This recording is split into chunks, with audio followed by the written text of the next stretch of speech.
अस्सलाम वालेकुम नाज़रीन, सराबर खदाब से मुखातिब है। इंडिया और पाकिस्तान के जो मामला थे वो खराब तर हो गए हैं और ये शायद तारीख के सबसे खराब तरीन मोड़ के ऊपर मौजूद है, जहां पर अब बाकायदा से न्यूक्स की बातचीत हो रही है, न्यूक्लियर हथियारों की बातचीत हो रही है, एटमी हथियारों की बातचीत हो रही है, न्यूक्लियर स्ट्राइक का जिक्र इंडिया और पाकिस्तान के प्राइम टेलीविजन पर, इवन पाकिस्तान के तो खैर डिफेंस मिनिस्टर ने भी इस्तेमाल किया। ये बाकायदा से खुलकर हो रहा है कि ये शायद चीजें उस तरफ जाती हुई महसूस हो रही हैं। हमने बचपन से एक ही बात सुनी थी कि जो तीसरी आलमी जंग होगी वो पानी पर होगी, और ये कारनामा बाकायदा से जो चंद चढ़ाया है ये गुजरात के कसाई ने शुरू किया है, और गुजरात का कसाई असल में इंडिया को एक्सपोज करवा गया है। ये बात समझे कि इंडिया जो एक लंबे अरसे से जो मसल शो कर रहा था, इंडिया जो दुनिया के सेंटर स्टेज के अंदर एक चेयर क्लाइम कर रहा था, इंडिया जो एक इकोनॉमिक माइट अपने आप को शो कर रहा था और दुनिया में बड़ी पजीराई हासिल कर रहा था कि इंडिया सेंटर स्टेज बना हुआ है या दुनिया के तवज्जो का मरकज है, लेकिन अब महसूस हो रहा है कि वो एक बबल था, यानी फूंक पड़ी और बबल फट गया है। ऐसी कोई भी चीज नहीं है। दूसरी तरफ नाज़रीन, पाकिस्तान के अंदर पाकिस्तानी एयरफोर्स ने इंडिया में एक धाक वहां पर रखी हुई है, और एक खौफ है, एक टेरर है, एक डर है जो कि इंडिया के अंदर महसूस किया जा रहा है, और उसकी वजह पाकिस्तान की एक तगड़ी एयरफोर्स है जो इस वक्त भी जो हवाओं में मौजूद है। मुख्तलिफ पाकिस्तान के अंदर जो इंटरनल फ्लाइट्स हैं उन्हें बंद कर दिया गया है। मोटरवेज के ऊपर जो जंगी तैयारे हैं वो लैंड कर रहे हैं, टेक ऑफ कर रहे हैं। फिर जो नया तैयारा है, स्टेट ऑफ द आर्ट तैयारा है, जदीद मॉडर्न वेपनरी, मॉडर्न मिसाइल्स उनके उसके ऊपर लगे हुए हैं, और उसकी वीडियोस और तस्वीरें भी जारी हुई हैं। पाकिस्तान की जो एयरफोर्स है वो बिल्कुल बॉर्डर्स के करीब खड़ी है, और किसी भी तरह की, बल्कि अब जो खबर मुख्तलिफ जो सोर्सेज हैं जो कि मिलिट्री के करीब तरीन है या फिर जो मिलिट्री के हवाले से रिपोर्ट करते रहते हैं, सिक्योरिटी सोर्सेज से रिपोर्ट करते रहते हैं, उनका यह क्लेम है कि बाकायदा से चाइना ने अपनी जो जासूस सैटेलाइट टेक्नोलॉजीज हैं उन तक रसाई भी पाकिस्तान को दे दी है, और इंडिया के जो 4 अहम तरीन शहर हैं पाकिस्तानी एयरफोर्स उन्हें लॉक कर चुकी है। और यह बात समझे कि जो भी अब जंग होनी है ये एयरफोर्स की जंग होनी है, ये मिसाइल स्ट्राइक्स होनी है, और ये इफेक्टिव एयरफोर्स जिसकी होगी या जिसके पास तगड़ा जंगी जहाज होगा, और जंगी जहाज के अंदर बैठा हुआ पायलट जो जिगरा रखता होगा, जिसने वाकईतन मां का दूध पिया होगा, जो दम रखता होगा, ये सिर्फ उसकी जंग है, उसकी जंग है। और इसमें पाकिस्तानी एयरफोर्स की एक तारीख है जिसे हम आज भी सेलिब्रेट करते हैं। अब नाज़रीन, कुछ एक चीजें अहम तरीन जो मैं आपके सामने रखना चाह रहा हूं। पहली चीज तो यह है कि इस वाक्य को तकरीबन 7 दिन गुजर चुके हैं। 22 तारीख को दिन दोपहर के वक्त यह वाक्य हुआ, और आज 29 तारीख है। पहलगाम के अंदर वो जो 4 दहशतगर्द हैं जिन्होंने ये सब कुछ किया है, उनके बारे में अभी तक कोई सुराग नहीं मिला।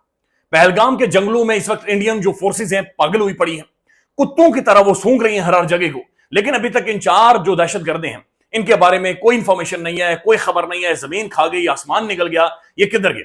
ये बात ध्यान में रखें कि जो उनकी मिलिट्री डिप्लॉय थी या वहां पर मौजूद थी वो सिर्फ 1 किलोमीटर के फासले पर थी। अब 1 किलोमीटर और पहलगाम उस जगह तक पहुंचने में, मैं एक बंदे का वीलॉग देख रहा था, 4 से 5 नाकों से गुजर कर आप पहुंचते, 4 से 5 मुख्तलिफ जगहों पर नाके लगे हुए, फिर जाकर आप उस जगह पर पहुंचते।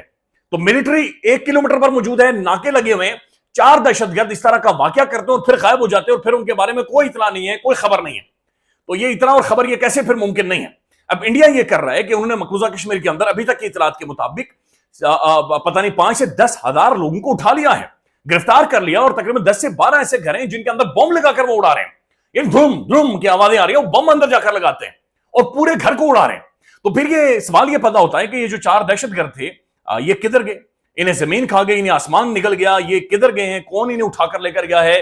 किसने पनाह दे रखी है? और 1 हफ्ता हो गया उनके बारे में पता नहीं चल रहा। फिर जो 4 स्केचेस इंडिया ने जारी किए हैं उनमें से एक स्केच तो यकीन माने वो ऐसा लग रहा था बाबर आजम है, और बाबर आजम की तरह का बंदा है वो जो स्केच बने हुए, यानी वो स्केच दिखाते किसी को भी उठा लेते हैं। मकबूजा कश्मीर के अंदर इस वक्त इंडियन फौज ने इस वक्त एक कयामत बर्पा की हुई है। ह्यूमन राइट्स वायलेशन की इंतहा उन्होंने वहां पर कर रखी है, और पागलों की तरह, दरिंदों की तरह वहां से लोगों को उठा रहे हैं, गिरफ्तार कर रहे हैं और घरों को उड़ा रहे हैं। मुजफ्फरा जो मकबूजा कश्मीर का टूरिज्म खत्म हो गया है, वहां की खूबसूरती है, वहां से बारूद की बू आती है, वहां के लोगों को मारा जा रहा है, वहां के एक्टिविस्ट को मारा जा रहा है, वहां पर जो एक वॉर मॉन्गर मीडिया है या जो रिपोर्टर्स है या हिंदुत्व नजरिए से मुतासिर है जिन्हें पैसे देकर वहां पर भेजा जा रहा है, अभी तक मकबूजा कश्मीर के अंदर से कोई भी एक स्टेटमेंट भी पाकिस्तान के खिलाफ नहीं निकलवा सके। बल्कि मैं बहुत सारों को देख रहा हूं, अच्छा उनका सवाल यह था पाकिस्तान से बदला कैसे लिया जाए, बदला कैसे, यानी सवाल ही है कि पाकिस्तान से बदला कैसे लिया जाए। अभी तक एक भी स्टेटमेंट, एक भी शख्स ने पाकिस्तान के खिलाफ या पाकिस्तान के इन्वॉल्वमेंट के हवाले से ना तो जिक्र किया है, ना तो बात की है, ना तो गुफ्तगू की है।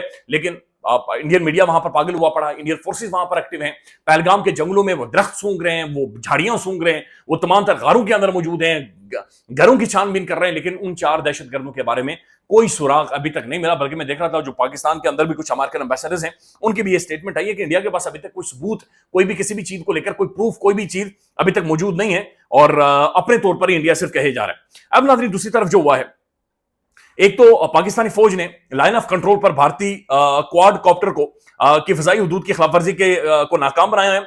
ये भारतीय ड्रोन था जो सरहद की तरफ आ रहा था। भिम्बर के इलाके में ये दुश्मन का जो था ड्रोन था, ये वहां पर प्रवास कर रहा था कि जिसे सिक्योरिटी जराये बता रहे हैं कि उसे मारकर गिरा दिया गया है। अब नाज़रीन, जो अहम तरीन बात है, पहले तो ये सिक्योरिटी जराये का जो पेज है आयरन क्लैड, ये इस बात को कंफर्म कर रहा है कि China has granted the access of its spy satellite to Pakistan for monitoring Indian military movement.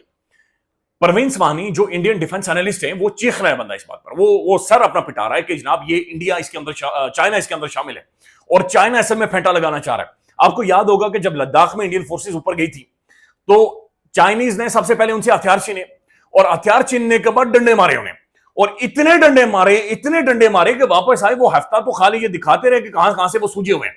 यानी डंडों के साथ फाइट हुई थी वहां पर। इंडियन फौज और चाइनीज फौज के दरमियान बैच चलने शुरू हो गए, सोटे चलने शुरू हो गए, डंडे पटकार वहां पर निकले, लाठियां तोड़ी उन्होंने इंडियन के बैक के ऊपर, कमरों के ऊपर, गर्दनों के ऊपर, यानी बहुत सारों के तो सर के ऊपर सोटे मारे हुए थे चाइनीज ने। तो अब चाइना परवीन स्वानी के मुताबिक ये फुली पाकिस्तान को इंपावर कर रहा है और चाइना के खिलाफ खड़ा कर रहा है, और that's true.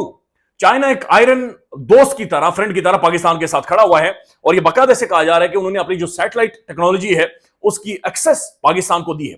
Major Adil Raja, again इनके सोर्सेज बड़े ज्यादा हैं इन क्वार्टर्स के अंदर, उन्होंने ट्वीट किया है, sources within the Pakistani military, Pakistani फौज के अंदर के sources claim that Pakistan has conveyed a warning to India, कि पाकिस्तान ने इंडिया को वार्निंग जारी की है कि using Chinese satellite data to demonstrate that the major Indian cities are targeted by the Pakistani missiles, कि पाकिस्तान ने इंडिया को यह कन्वे किया है बैकडोर डिप्लोमेसी के जरिए कि हम चाइनीज टेक्नोलॉजी का इस्तेमाल करते हुए तुम्हारे 4 से 5 जो मेजर अहम तरीन सिटीज हैं और तुम्हारे जो एयरक्राफ्ट कैरियर्स हैं वो हमारी एयरफोर्स के निशाने पर हैं, यानी टारगेट लॉक्ड है। ये ऐसा है कि पाकिस्तान के किसी भी कोने पर, किसी भी सरजमीन पर अगर इंडिया ने जरा सा भी इंक्रोच किया या जरा सी भी कोशिश की या जरा सा भी इंतशार पैदा करने की कोशिश की, तो इंडिया के 4 मेजर शहर धूम धूम आपको सिर्फ धुआं उठता हुआ और जो बारूद की बदबू है वो आते हुए नजर आएगी। उसके बाद वो लिखते हैं, in the event of any Indian initiated hostilities, यानी इंडिया की जानिब से अगर किसी भी तरह के इंतशार या फिर हॉस्टिलिटी की गई, Pakistan would reportedly launch precision strikes deep inside India with the assistance of the Chinese satellite technology. तो पिन पॉइंट करके पाकिस्तान के जो मिसाइल्स हैं वो इंडिया के अंदर लगेंगे और उसके लिए जो इस्तेमाल करेंगे वो चाइनीज सैटेलाइट टेक्नोलॉजी। चाइना जो आसमान से होकर दुनिया को मॉनिटर कर रहा है और इंडिया के चप्पे चप्पे को मॉनिटर कर रहा है, यानी इंडियन शौचालय और इंडियन जो रसोड़ा है वो भी चाइना की नजरों में है, तो वो रसोड़ा और जो शौचालय है वहां तक ये मार होगी। Additionally there are unconfirmed reports that the Pakistan has acquired stealth technology from Turkey to enhance these capabilities. Stealth technology, एक मॉडर्न जदीद टेक्नोलॉजी भी पाकिस्तान ने तुर्की से लिए अपनी सलाहियतों को बढ़ाने के लिए। This part of the information remains unverified and investigations are ongoing, यानी ये अभी तक अनवेरिफाइड है, बट जो बहुत सारे प्रो एस्टेब्लिशमेंट, बहुत सारे जब प्रो सिक्योरिटी सोर्सेज, बहुत सारे सोशल मीडिया अकाउंट्स हैं, वो भी इस बात को कंफर्म कर रहे हैं। अब ये बात नाज़रीन सिर्फ यहां तक नहीं है, बल्कि पाकिस्तान के सोशल मीडिया पर एक वीडियो जारी की गई है और ये वीडियो बाकायदे से तैयारियों की है, और ये वीडियो है पाकिस्तानी एयरफोर्स की जानिब से जो जारी की गई है। पाकिस्तानी फिजाइया ने थंडर की तस्वीर जारी कर दी है जिसमें ड्यूल रैक्स पर long range PL-15 beyond visual range air to air missile नस्ब है। यह पाकिस्तान ने JF-17 थंडर उसकी तस्वीर जारी की है, लेकिन उसके दोनों तरफ जो 6 मिसाइल लगे हुए हैं ये PL-15 है। ये बियॉन्ड विजुअल रेंज, यानी जो आपकी रेंज है, देखने की रेंज है, ये जो रेडार की रेंज है, उससे 200 किलोमीटर बाहर तक मार करने वाली ये मिसाइल्स है जो कि वहां पर मौजूद हैं, और उनके बाकायदे से वीडियो जारी किया और इसने इंडिया को परेशान करके रख दिया है। जो बढ़ के मारते थे, और ये मैं नहीं कह रहा परेशान, कर परवीन स्वानी कह रहा है, मैं अभी आपको पढ़ के सुनाता हूं। इस रेंज पर इंडिया के पास बियॉन्ड विजुअल रेंज सिर्फ राफेल तैयारे मौजूद हैं, इंडिया के पास राफेल तैयारे मौजूद हैं, लेकिन इंडिया के पास वो कैपेबिलिटी या सलाहियत नहीं है जो पाकिस्तानी पायलटों के पास है, और पाकिस्तानी पायलटों की जो जिस तरीके से वो टैम है इन सारी टेक्नोलॉजीज के साथ, ये इंडिया के पास मौजूद नहीं है। तो ये वो गुफ्तगू है जो हम कर रहे हैं, मुख्तलिफ खबरें आ रही। इंडिया इस बारे में क्या कह रहे हैं मैं सिर्फ वो आपके सामने रखता हूं, आपको अंदाजा हो जाएगा। Parveen Swani, Indian defence analyst, Indian defence का कीड़ा, ये वहां का कीड़ा है, ये वहां की तोप है, एक अथॉरिटी है। इन्होंने ट्वीट किया है, लिखते हैं, Indian military is not ready for the hot war with Pakistan fully supported by China. कि इंडियन जो फौज है, इंडिया का जो जर्नैल है, वहां का जो कर्नैल है, वहां का जो मेजर गौरव आर्या है, जो पागल आदमी है, ये जनाब असल में तैयार ही नहीं है पाकिस्तान के खिलाफ जंग लड़ने के लिए जिसे फुली सपोर्ट करेगा चाइना। यानी पाकिस्तान तो खैर लड़ेगा ही लड़ेगा, लेकिन ये सिर्फ पाकिस्तान नहीं लड़ेगा, ये पाकिस्तान और इंडिया का पड़ोसी भी लड़ेगा, क्योंकि कश्मीर सिर्फ दो मुल्कों का मसला नहीं है। कश्मीर इंडिया और पाकिस्तान का मसला नहीं है, कश्मीर का एक चंक चाइना के पास भी मौजूद है, और चाइना ने और भी बहुत सारे मामला है जो इंडिया के साथ सेट करने हैं, जो कि अमेरिका के कहने पर चाइना के खिलाफ ये कर रहा है। उसके बाद अगला वो पॉइंट नंबर 1 लिखते हैं, nothing beyond a tactical army action, raids, artillery fire on the LOC should be done since this is controllable. यानी एलओसी के ऊपर इंडिया पटाखे फोड़ने के अलावा कुछ नहीं कर सकता, जो कि कंट्रोलेबल है। दूसरा point, anything more will lead to an escalation which Indian military will not be able to control. अगर इसके अलावा कुछ भी किया गया तो फिर ये इंडियन मिलिट्री के कंट्रोल में नहीं होगा और इंडिया में फौज नहीं करेगी। Indian retired generals talking of taking out Pakistani nukes is laughable to say the least. यानी इंडियन जो जर्नल हैं वो ये कह रहे हैं कि हम पाकिस्तान के अंदर जाएंगे और पाकिस्तान के जो एटमी हथियार है हम वापस लेकर आ जाएंगे। ये वाकईतन ऐसे ही है, देखिए ये पागल हुए पड़े। और जो आपका मीडिया है या जो टीवी में आप देखते हैं ना, वो आपके ज़हनों पर असर करता है। मैं देख रहा था इनके एक ड्रामा है गोपी बावाला, उसमें वो थाने में बंद होती है और थाने में बंद होकर वो पूछती है कि रसोड़ा किधर है, यानी थाने का रसोड़ा किधर, और थाने के रसोड़े में जाकर वो रोटी पकाती है।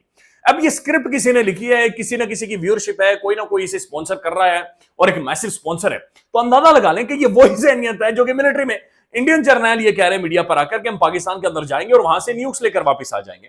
परवेज वानी ये कह रहे हैं कि ये आप हंस सकते हैं, मस्करा कर सकते हैं, इसके अलावा कुछ नहीं कर सकते। Talks of doing a naval blockade shows the fantasy world India living in. Do not do what you cannot end on the favorable terms. कुछ भी ऐसा ना करना जिसे आप बाद में कंट्रोल ना कर सकें या फिर अपने लिए रास्ता ना निकाल सकें। Remember, India has placed itself in an